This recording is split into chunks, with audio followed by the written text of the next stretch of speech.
Olá, pessoal, sejam todos bem-vindos ao nosso canal.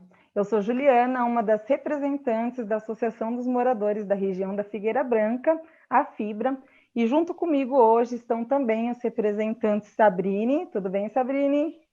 Tudo E, bem? e junto também está o representante Adriano. Tudo bem, Adriano? Olá, tudo bem? Como vão?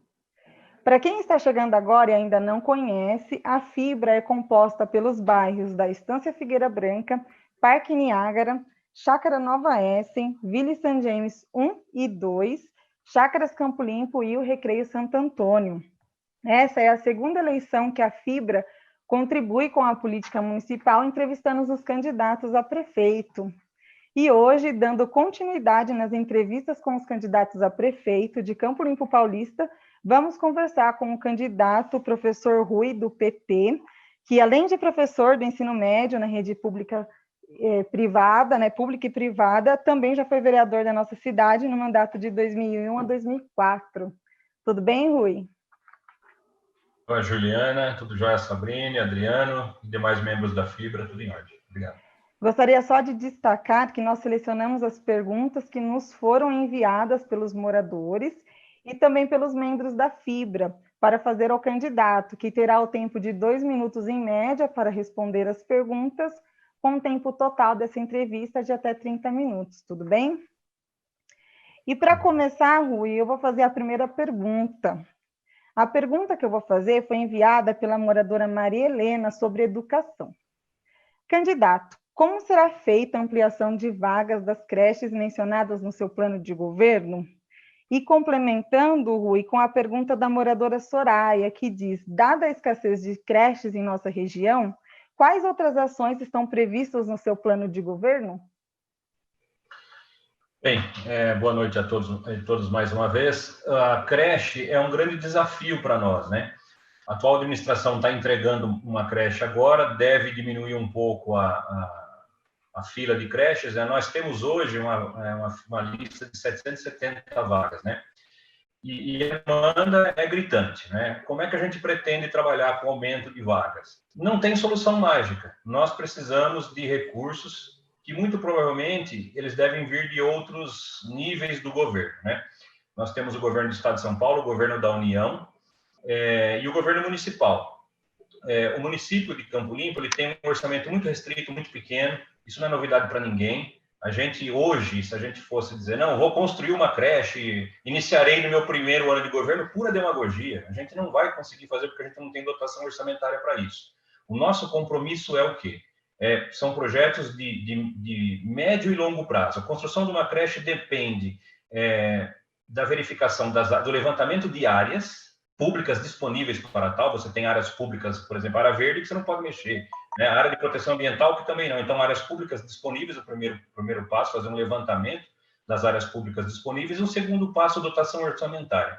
O meu compromisso é buscar incessantemente recursos em nível estadual e federal e talvez até parceria público-privada, né? Se a gente conseguir nessa nossa caminhada verbas... também, o que a gente tem feito estabelecendo parceria com os nossos deputados. Nós temos deputados federais e estaduais que têm um recurso em emendas parlamentares. Isso a gente já tem feito. E nós conseguimos, esse ano, algo em torno de R$350 mil para o combate à Covid-19, parceria com deputados. Então, essa é a nossa luta, essa é a nossa busca, né? Estabelecer parcerias com outros níveis de governo e também com os deputados, né, do nosso partido, que sempre tem nos assistido. Não sei se cheguei a responder, era isso, né? A pergunta das vagas das creches. Isso, era isso mesmo, Rui, maravilha. E agora, quem vai fazer a pergunta é a Sabrine. Vamos lá, Sabrine? Professor Rui, integrantes do PT foram alvo nos últimos tempos de várias acusações de corrupção. O próprio partido recebeu várias críticas nesse sentido e essas falas acabaram reverberando, influenciando aí o resultado das eleições em vários âmbitos. O que o senhor entende sobre essas críticas? O que o senhor pensa sobre essas críticas? E o senhor entende que o PT talvez tenha cometido algum erro, algum equívoco? Como o senhor se posiciona com relação a essas acusações? Pois bem, Sabrina, na verdade, desde que o PT nasceu, ele é alvo de críticas, de acusações e, sem exagero, de perseguições até, né? Todas as agremiações, todos os partidos É como a nossa casa, como a nossa família, né? Tem gente boa, tem gente não tão boa, tem gente ruim, né? Dentro do nosso partido não é diferente. O PT é um partido igual aos outros, né? Que tem gente boa, tem gente não tão boa assim. O que eu posso dizer é o seguinte: o partido, o PT, ele tem 1 milhão de filiados, 1 milhão de filiados, sabe, pelo Brasil todo. Meia dúzia, né, de companheiros cometeram exageros, cometeram excessos, pisaram na bola de uma forma ou de outra, e a justiça tem punido, né? O que eu diria para você é o seguinte, que quem comete alguma infração ética, quem pisa na bola, quem se desvia, né, do estatuto, o partido tem punido. Mas também, eu diria que os nossos acertos, né, o acerto do Partido dos Trabalhadores é muito maior do que os seus erros, né? E hoje a gente tem percebido, né, gradativamente, que muitas das críticas, muitas das difamações, né, elas são, na verdade, orquestradas, né, por nossos adversários, né, que percebem que o partido governou o Brasil aí durante 14 anos, fez um bom governo, conquistou o respeito da população, né, e tem ajudado muita gente, principalmente da classe trabalhadora, da classe pobre, né. Isso incomoda um pouco as elites, né, que desde que o Brasil foi descoberto, lucra com a miséria do povo, né. Então, é mais briga política, né, acusações infundadas, do que acusações, vamos dizer, com consistência. Volto a dizer, claro que aqueles que pisaram na bola, que eles cometeram infrações, devem ser punidos e estão sendo, muitos já pagaram, né, pelos seus erros, enfim, eu penso nisso, né? Nenhuma reunião do partido que eu participo foi deliberado algo assim, não, nós vamos todos juntos pisar na bola, não, então não existe, né? O partido não comete erros, quem comete erros são os integrantes que por uma vez ou outra se desviam, né, e cometem infrações, e esses têm que ser punidos, basicamente isso.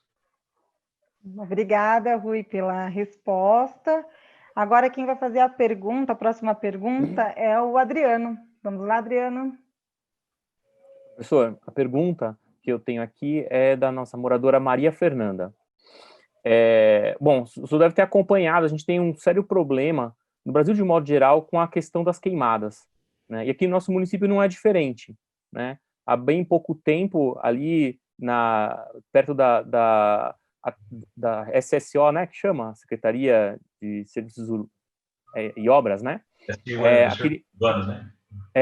Isso. Teve uma queimada enorme, né? Toda aquela mata pegou fogo. E na região, em especial, a gente tem problema com alguns moradores que acabam, por uma razão ou outra, pondo fogo nos restos de poda, naquele material da manutenção das chácaras, né? Já existe uma lei que proíbe esse tipo de coisa, mas infelizmente a gente sofre com esse problema da queimada, da fumaça, a fuligem, né? Quer dizer, e às vezes até mesmo o fogo se aproximando de algumas casas, né? A gente já viu algumas cenas assim. O que a Maria Fernanda queria saber é como que o senhor pensa sobre isso, como que o senhor pensa nessa questão da fiscalização acerca dessa lei que já existe, se há algum projeto para pensar essas questões no que diz respeito aqui ao nosso município. Bem, amigos, Maria Fernanda, né? Na verdade, assim, eu penso que se a gente for... É claro que tem que haver fiscalização. Mas, assim, grosso modo, se a gente for apenas fiscalizar, nós temos que colocar um fiscal para cada morador da cidade para ver se ele está pisando na bola ou não, pondo fogo ou não. Isso é inviável, isso é impossível, né? Essa questão das queimadas, do mau uso do meio ambiente, eu acho que é um processo, e esse sim, de médio e longo prazo, que a principal solução é a questão da conscientização. Nosso plano de governo, nós estamos colocando, né, uma parceria com a ONG Caminho Verde, né, justamente para a gente tratar da conscientização ambiental, né? Então, nós pretendemos, né, e aí sim, contamos com o apoio da ONG para a prefeitura aportar recursos, de repente, instrumentos, e a ONG Caminho Verde, que tem muito mais propriedade até do que eu para tratar essas questões ambientais, para conscientizar a população, né, para dar a destinação correta em restos de poda e, principalmente, conscientizar as pessoas, né, de que a queimada, o fogo é altamente destrutivo. Eu não vejo um outro caminho, né, a não ser insistentemente na conscientização e na educação ambiental. Claro que num segundo momento, e isso é complementar, nós temos que ter fiscais sim, se a gente for observar, nossa cidade não dispõe de um grupamento de bombeiros. Cada vez que acontece um incêndio, de algumas proporções, a gente apela para a CRUP, né? É claro que é difícil da gente montar por nós mesmos, volta a dizer, nosso primeiro orçamentário, mas nada impede que nós estabeleçamos um diálogo com outros municípios vizinhos, por exemplo, Várzea e até Jarinu, que tem uma área verde muito grande, e possamos, claro, isso é um sonho, é um desejo, até uma utopia, mas se a gente não colocar um sonho, uma meta, a gente também não atinge. Nada nos impede de pegar esses 3 municípios e montar um consórcio para isso, nos consorciar, né? Cada município dispõe de um pouco de recursos, né? E se a gente não conseguir, né, um bombeiro de um grupamento militar, talvez um bombeiro civil para, né, claro, infelizmente, apagar incêndios, né, que não seria o ideal. Mas é algo que a gente vem pensando, que a gente vem debatendo internamente, né, nesse caso. Obrigada, Rui, pela resposta. Okay. Sim, ficou muito clara a sua resposta, Rui. E agora a próxima pergunta foi eu mesma que elaborei, né? E o que eu gostaria de saber do candidato? Nós sabemos que o município de Campolim Paulista sofre com a escassez de maquinário para realizar a manutenção das vias que são de terra, pavimentação. E por esse motivo, Rui, necessita alugar equipamentos para realizar a devida manutenção, o que muitas vezes torna o serviço ineficiente frente ao alto custo dessas locações.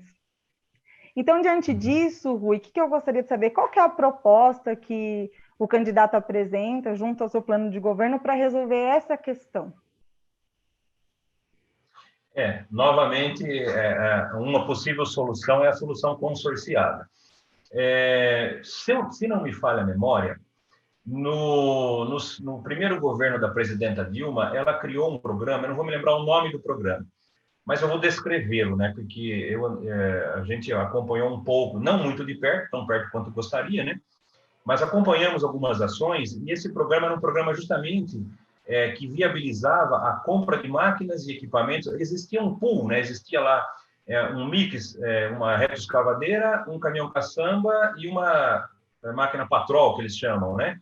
Então, o governo federal, o governo da presidenta Dilma, eles criaram esse programa, porque o governo federal comprando em escala, né? Eles conseguiram baixar o custo desses equipamentos à ordem de 50%, às vezes até 60%, e doavam para os municípios, né? Porque imagine, um município como Campolim Paulista não teria R$800 mil para comprar uma escavadeira, como talvez Jarinu não tenha, né? Então, a nossa intenção, novamente, é bater na porta do governo federal, caso a gente não consiga, se esse programa ainda não existe, se esse programa ainda existir, o que me parece que não há, salvo engano, eu precisaria pesquisar um pouco mais, né?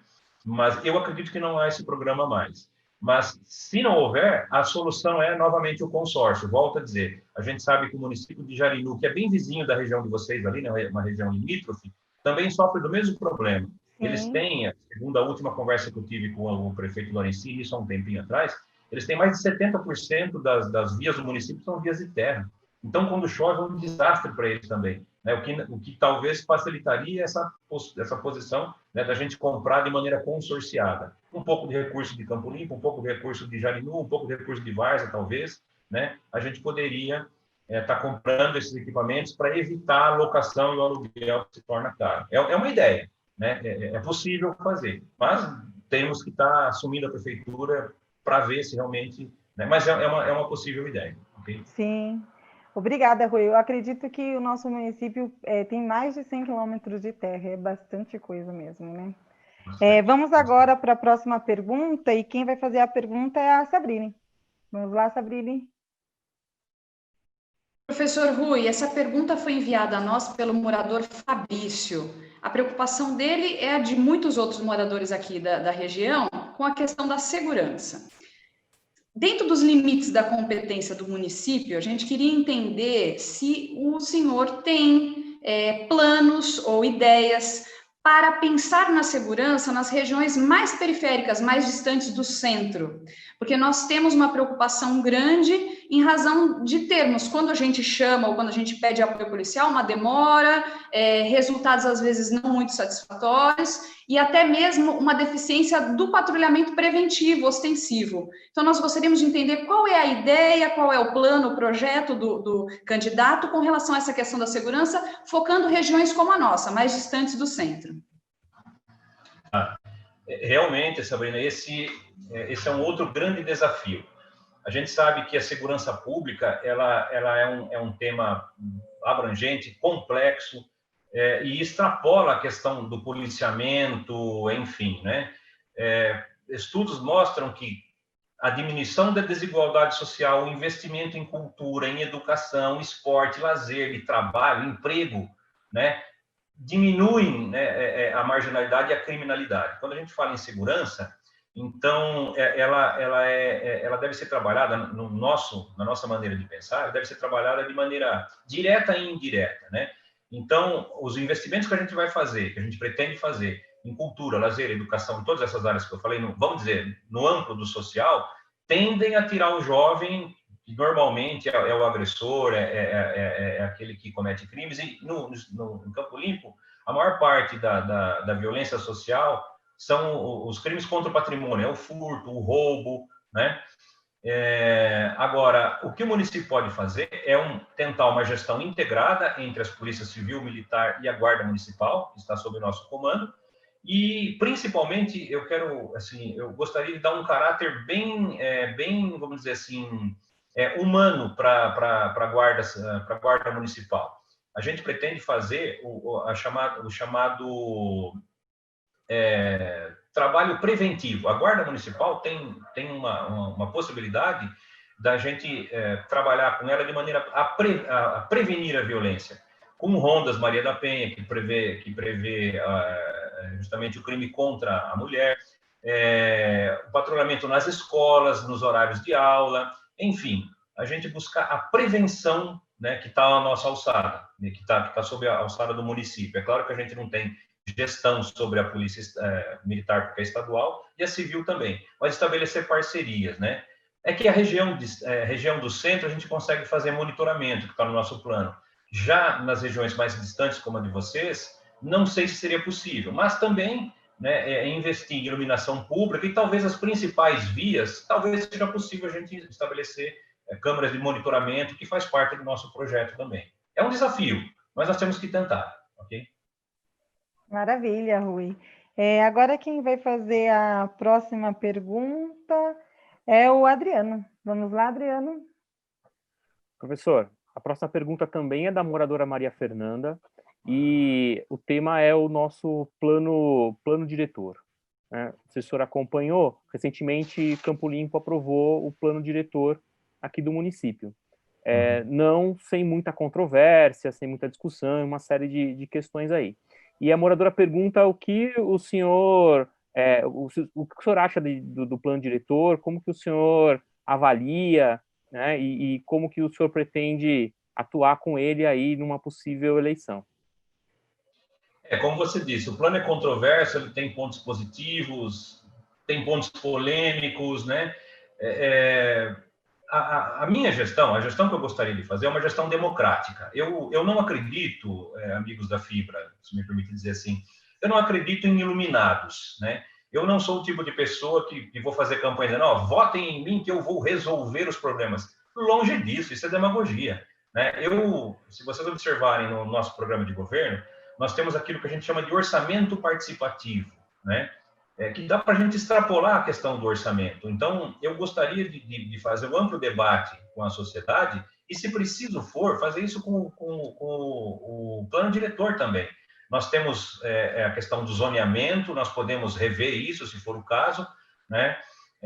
A gente precisa rever isso porque, de uma certa maneira, nós temos as macrozonas, né?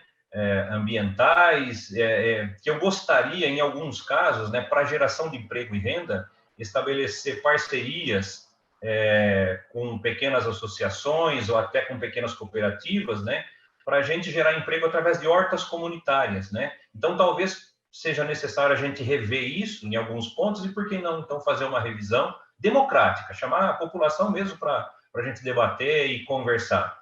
E claro, né, a gente sabe que o plano diretor está sujeito aos mais diversos interesses, mas a maioria da população, eu acho que deve participar, né? Então, se preciso for a gente conversar e discutir e mexer algumas coisas para o bem da comunidade, para a geração de emprego e renda, para a proteção do meio ambiente, eu acho que isso é necessário e nós pretendemos fazer. Eu penso muito nisso, uma gestão democrática, ok?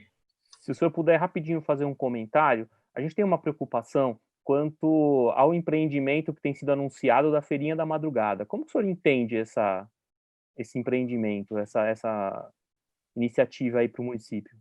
Eu confesso, Adriano, que eu não estou assim, eu não vi tudo o que envolve esse empreendimento. A minha preocupação, e claro, eu precisaria estudar um pouco mais, eu não vou ser arrogante aqui ao ponto de dizer o que eu não sei mesmo, né?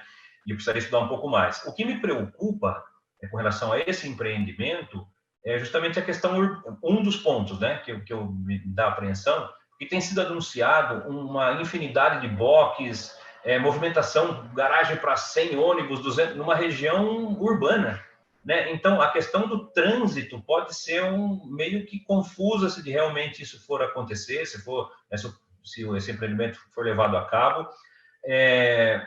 Também é dito, né, eu tenho conversado com comerciantes, alguns segmentos temem, né, que a implementação dessa Feira da Madrugada possa prejudicar o comércio local, né? Então, a gente vai precisar rever esse empreendimento. Se nós ganharmos as eleições, né, a gente precisa rever alguns aspectos, né?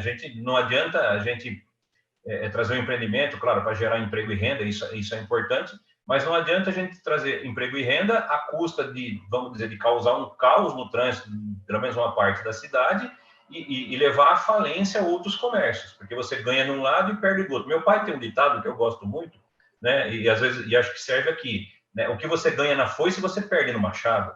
Aí não é vantagem para ninguém, né? Então, se preciso for rever, a gente criar alguns mecanismos, uma taxação, ou rever a questão aí da parte logística do trânsito, nós vamos precisar rever. Isso me preocupa, mas volto a dizer, eu preciso estudar um pouco mais, ver um pouco mais isso. Tá certo, Rui. Eu vou fazer mais uma pergunta, também foi elaborada por mim essa pergunta, e é a respeito da educação inclusiva. Candidato, recentemente o presidente Jair Bolsonaro editou um decreto trazendo mudanças no que diz respeito à educação especial e à inclusão dos alunos com deficiência. Para vários especialistas na área da educação, o professor também pode falar um pouco a respeito, esse decreto, né, que também é chamado de decreto da exclusão, ele tira a obrigatoriedade da escola comum em realizar a matrícula dos estudantes com deficiência e permite a volta do ensino irregular em escolas especializadas. Então, candidato, diante das críticas ao novo decreto e tendo em vista que no plano de governo apresentado pelo candidato prevê um apoio à inclusão escolar, como que o candidato vê essa questão? Inclusive, como seria possível implementar um projeto de inclusão em face da nova e também criticada Política Nacional de Educação Especial? E complementando somente, candidato, a nossa moradora Maria Helena também gostaria ainda a respeito da educação inclusiva, que o senhor respondesse como que o candidato pretende atuar para apoiar o trabalho dos docentes e o desenvolvimento dos alunos nessa questão. Várias questões muito complexas, né? Enfim, esse decreto do presidente demonstra que de educação ele entende pouco, né? E não tem a humildade de conversar com quem entende, né? Eu me lembro de um estudante, eu trabalhei em Várzea Paulista com filosofia para crianças, né? Filosofia para crianças de primeiro e segundo ano do ensino fundamental. E hoje mesmo eu mencionei ele. Nunca me esqueci daquele estudante. Chamava-se Caio, ele tinha paralisia cerebral. Ele, não sei se ainda hoje é essa nomenclatura, né? Mas ele tinha paralisia cerebral, ele tinha deficiência na mobilidade cognitiva e, assim, durante as aulas, ele me ensinou muito. Os alunos, na verdade, aquela turma me ensinou muito. Então, você ter um aluno com quaisquer deficiências dentro da sala de aula, ele enriquece o trabalho, não empobrece. Por quê? Porque volta e meia o Caio, ele me mostrou o seguinte, que há um processo de solidariedade entre as crianças que os adultos nem sabem. Volta e meia o Caio ele tinha algumas crises, ele rasgava o caderno, ele tinha, enfim, gritava, ele tinha, né, as suas crises, e os colegas, não precisava eu falar, os colegas vinham, conversavam com ele, acalmava, brincava, e eu fiquei encantado com aquilo. Então, assim, eu acho que esse decreto é extremamente equivocado. Nós vamos continuar, dentro da medida do possível, a gente vai continuar com os estudantes no ensino regular, mantendo aquilo que sempre foi. Enfim, dar todo o apoio, porque nós queremos criar uma sociedade inclusiva, que inclua, não que exclua, né? Apesar de todos os problemas que isso nos traz. Nós temos que investir em profissionais especializados, nós precisamos criar concurso para trazer professores, suporte, tutores, se for o caso, enfim. E a segunda parte é com relação aos profissionais da educação, né? Hoje mesmo, uma professora, eu estava andando pelo Jardim Marquete, uma professora perguntou: olha, professor, tem um concurso que está para expirar, e se o senhor entrar, o senhor vai conseguir, o senhor mantém esse concurso, porque o atual prefeito quer prorrogá-lo, mas disse que vai, mas não vai. Eu falei: olha, se for prorrogado, e ele precisa prorrogar, porque se expirar, mesmo que eu ganhe lá na frente, a gente não consegue retomar. Então, nós vamos, sim, chamar os profissionais que forem necessários. A gente quer dar todo o apoio, inclusive eu estive conversando aqui com a instituição, né, com o Sindicato dos Servidores, estabelecer um compromisso de manter um canal de diálogo aberto com a instituição que representa os funcionários, né, para atender as necessidades. Claro que a primeira necessidade é a necessidade salarial. A gente sabe que o salário que os professores ganham é uma vergonha, né, em todos os níveis, seja no municipal, estadual, enfim, né? Mas volto a dizer, eu também, enquanto prefeito, sei das limitações do nosso orçamento. Então, dar um reajuste salarial implica em você ter orçamento para tal.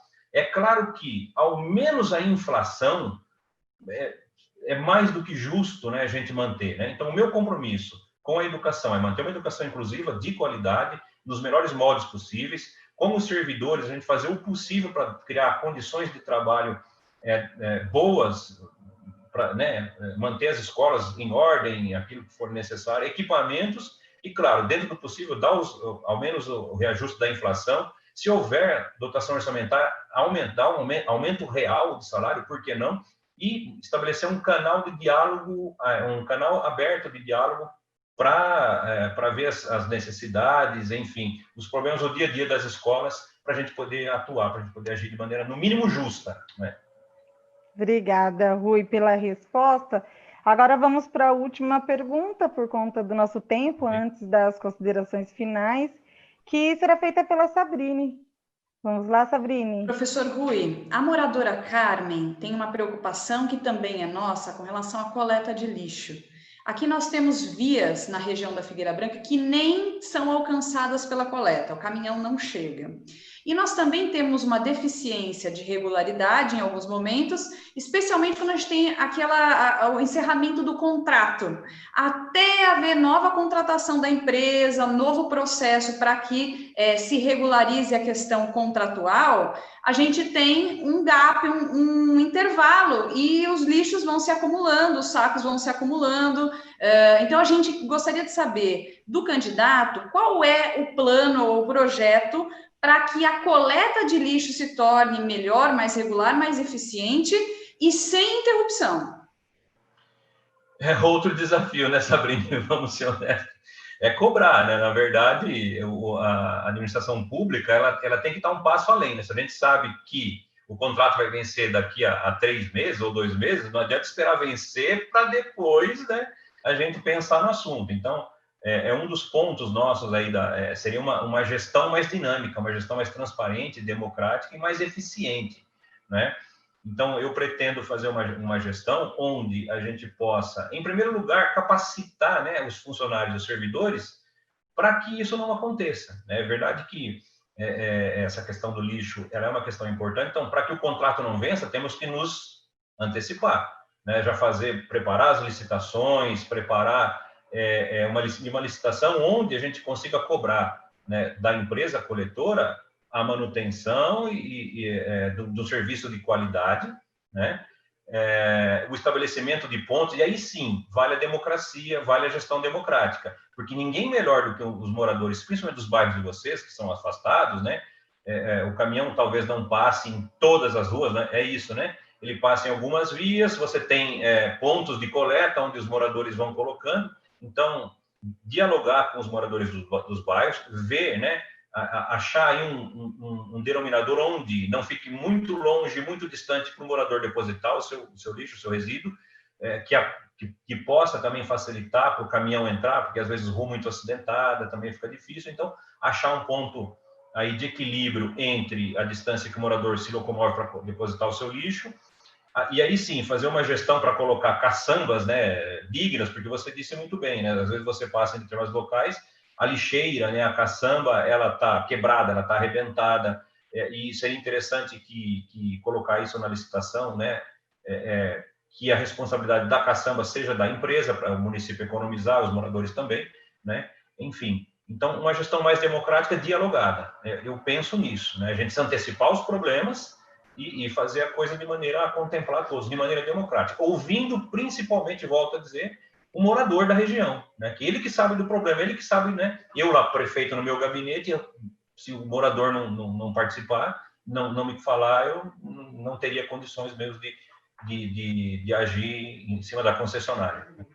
Obrigada, Rui. Agora vamos para a parte final, né? As considerações finais do candidato, que tem 3 minutos para explicar para todos nós, campolimpenses e moradores aqui da região da Figueira Branca também, por que o candidato escolheu ser prefeito de Campo Limpo Paulista. Beleza. Então, Juliana, Sabrine, Adriano, né?